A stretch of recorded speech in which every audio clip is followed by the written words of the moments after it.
मारने लोगे पूरा बढ़िया से, लेकिन कुछ भी नहीं हो रहा है, बस फैक्टर लग जा रहा है बस, उसके अलावा कुछ नहीं। फैक्टर फ्री मिलना भी बड़ी वो मतलब कि बड़ा खराब हो गया है कि मतलब फैक्टर मिलने से और ज्यादा डिफॉर्मिटी बढ़ रही है, बहुत ज्यादा डिफॉर्मिटी बढ़ रही है। लोग समझ नहीं पा रहे हैं, छोटे बच्चे से लेके बड़े तक बहुत ज्यादा डिफॉर्मिटी बढ़ रही है। हम तो देख रहे हैं, हमारे पास कितने बच्चे आते हैं यहाँ पे, देखते हैं कि घुटना नहीं मोड़ पा रहा है, शादी है पालथी मार के बैठना है, उस लायक नहीं है कि पालथी मार के बैठ पाए।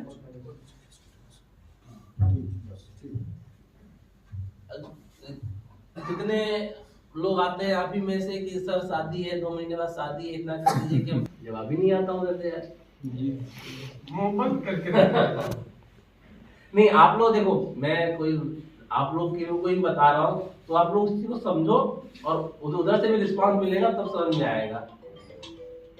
म्यूट कर लो तुम लोग या वाइब्रेशन में डालो मोबाइल को। ये इसको जैसे अंग्रेजी में आइसोमेट्रिक बोलते हैं, एक अच्छा आइसोमेट्रिक आइसोटोनिक। जैसे अभी एक नॉर्मल बात होगी तकिया दबाने वाली एक्सरसाइज, जैसे आप किसी बड़े सेंटर पे जाओगे, आप कहीं जाओगे, वहां पे आपको आइसोमेट्रिक बताया जाएगा कि आइसोमेट्रिक एक्सरसाइज है। तो एक आइसोमेट्रिक होता है, एक आइसोटोनिक होता है, ठीक है, 2 तरह की एक्सरसाइज होती हैं जनरली सारी एक्सरसाइज में, आइसोमेट्रिक आइसोटोनिक। आइसोमेट्रिक एक्सरसाइज है जिसमें कि हमारा ये बॉडी हिलता नहीं है, ठीक है, आइसोमेट्रिक। तो उसमें मसल्स हमारी कॉन्ट्रैक्ट होती हैं, रिलैक्स करती हैं, मतलब कि बॉडी हिलेगी नहीं, सिर्फ मसल्स का ही उसमें इन्वॉल्वमेंट है। और आइसोटोनिक जो एक्सरसाइज होती हैं वो हमारा मूवमेंट वाली एक्सरसाइज, जैसे मान लीजिए ये हम इसको ये पैर मोड़ रहे हैं, ये पैर सीधा कर रहे हैं, ये हमारी आइसोटोनिक हो गई, ठीक है। और ये हमारी आइसोमेट्रिक, अब इसको यहाँ पे दबाना है, दबा देना इसको, ये अगर घुटने से दबा रहा है तो ये हमारी मसल्स को एकदम कॉन्ट्रैक्ट, मसल्स यहाँ से कड़ी हो जा रही है, इसको आइसोमेट्रिक बोलते हैं। तो ये जो तकिया दबाने वाली एक्सरसाइज, जो नॉर्मल जो तकिया दबाते हैं वो हमारी आइसोमेट्रिक हो जाती है, और जो जोड़ को हम लोग मोड़ते सीधा करते हैं वो हमारी आइसोटोनिक है। तो इस चीज को आप समझो, जैसे बस तकिया दबाने तक नहीं रहना है, थोड़ा सा आगे भी आप लोग समझो कि आइसोमेट्रिक आइसोटोनिक 2 तरह की जो एक्सरसाइज होती हैं, आप लोगों को समझना चाहिए ये सारी चीजें भी, ठीक है। तो अभी फिलहाल इनको आइसोमेट्रिक बता रहे हैं। आइसोमेट्रिक एक्सरसाइज कई जगह की आइसोमेट्रिक होती है, नी की आइसोमेट्रिक है, एंकल की आइसोमेट्रिक है, हिप जॉइंट की आइसोमेट्रिक है, शोल्डर्स की आइसोमेट्रिक है, एल्बो की, हर जॉइंट्स पे आइसोमेट्रिक एक्सरसाइज है, और हर जॉइंट की आइसोटोनिक एक्सरसाइज भी है। तो फिलहाल अभी आइसोमेट्रिक एक्सरसाइज में बताता हूँ। तो सबसे पहले नी से शुरुआत करते हैं। सबसे ज्यादा खराब नी ही होता है, और सबके टारगेटेड जॉइंट नी और एल्बो ही होते हैं ज्यादातर, है कि नहीं। तो अच्छा, एक चीज और ध्यान देना है नी के लिए, कितने लोग का घुटना भी पूरा सीधा नहीं हो रहा है, वो भी खराब हो रहा है। तो इसके लिए जितना, जैसे मान लीजिए आपका इतना ही सीधा हो रहा है तो मोटा तकिया लगा लीजिए, लिंक करना है, कांटेक्ट करना है, और उसमें हल्का हल्का धीरे धीरे प्रेशर दे देते देते देते सीधा करना है उसको। बहुत सारे लोग हैं अभी जैसे बता देते हैं, जिसकी जो डिफॉर्मिटी होगी एक बार मुझसे मिले, पर्सनली मैं भी सबको चेक कर लूंगा, ठीक है जी, ठीक है। घुटने के नीचे रख लेना है, जिसका जितना सीधा हो रहा है। जैसे अगर पूरा सीधा हो रहा है तो उसको 4 इंच चाहिए, 4 इंच मोटा, और तौलिए का रोल बना लो या जो भी एक बंडल बना लो उतना मोटा, और घुटने से इसको प्रेस करना है। घुटने से प्रेस करना है तो पंजा को ऊपर की तरफ खींच के तब घुटने से इसको प्रेशर देना है, आगे देना।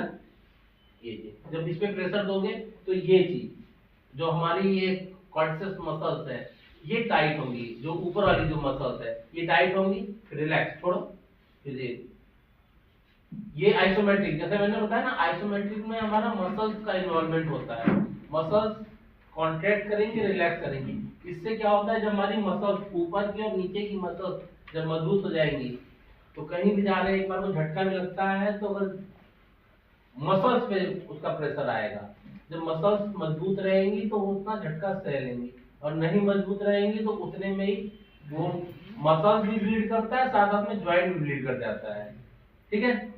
तो ये करना है, और इसको जब भी करना है 5 सेकेंड 10 सेकेंड होल्ड करना है, और इसके कम से कम 15 से 20 रिपीटेशन करने हैं, मतलब 15 से 20 बार आपको करना है ये चीजें, फिर दबाना, ठीक। और ध्यान ये देना है कि ये नीचे से जोर न लगे। कभी कभी क्या होता है, घुटना मुड़ा रहता है, प्रेशर देते हैं तो आगे की तरफ प्रेशर नहीं देके यहाँ से, ये तुम्हारी ग्लूटियल मसल है, मतलब पीछे हिप मसल है, वहां से प्रेशर जाता है। जब वहां से प्रेशर जाएगा तो हमें उसका फायदा नहीं मिलेगा, उसका नी ज्वाइंट को उसका रिस्पांस नहीं मिलेगा, क्योंकि जो जोर जा रहा है वो पीछे से बैक साइड से जा रहा है। जब बैक साइड से जाएगा तो ये हमारी ग्लूटियल मसल बन जाएंगी, ये मसल हमारी ऐसे की वीक रहेगी। तो जब भी हमें ये करना है, एक हाथ हमारा घुटने के ऊपर होना चाहिए, जैसे कर रहे हो दबा रहे हो इस तरह से एक हाथ यहाँ पे रख दोगे, जब दबाओगे तब दबाओ।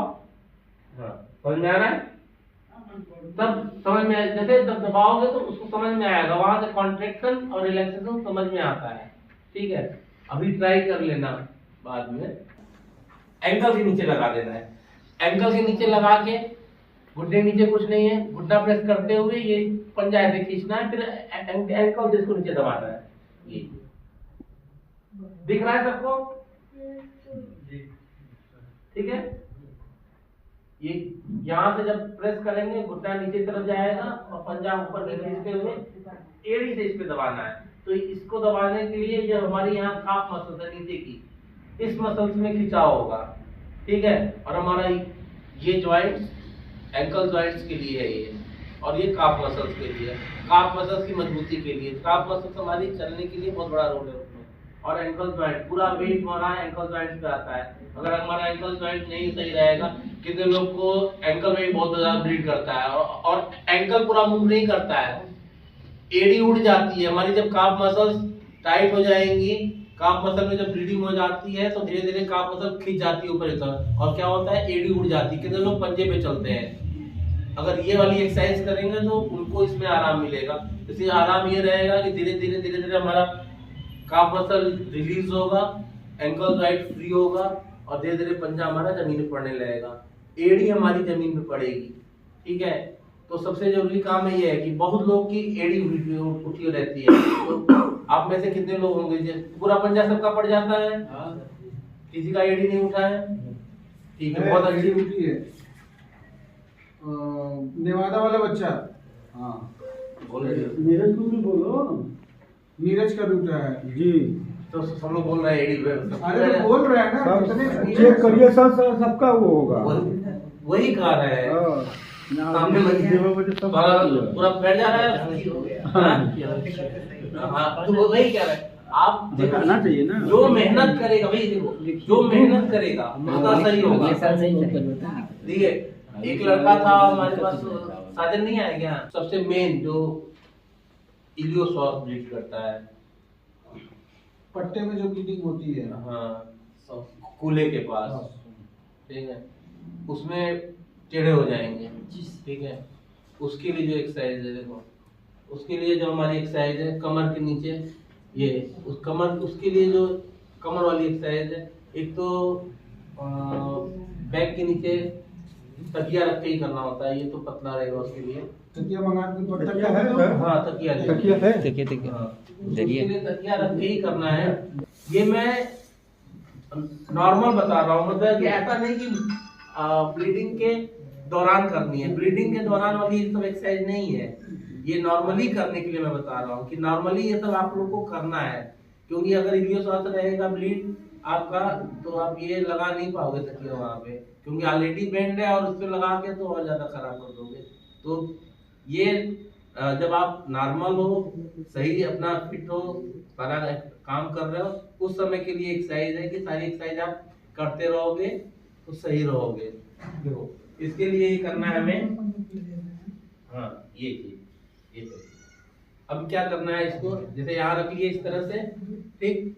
अब इसको हमें तकिया को इसे, ये कमर से तकिया प्रेस करना है इस तरह।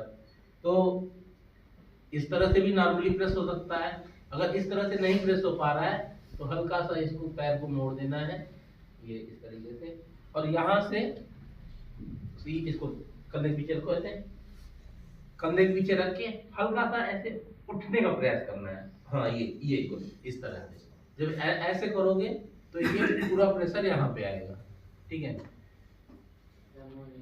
क्लियर सबको? ठीक।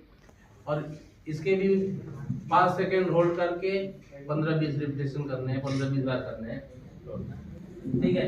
और जब हमारा इलियोसॉल ब्लीड करता है, जब कूलिंग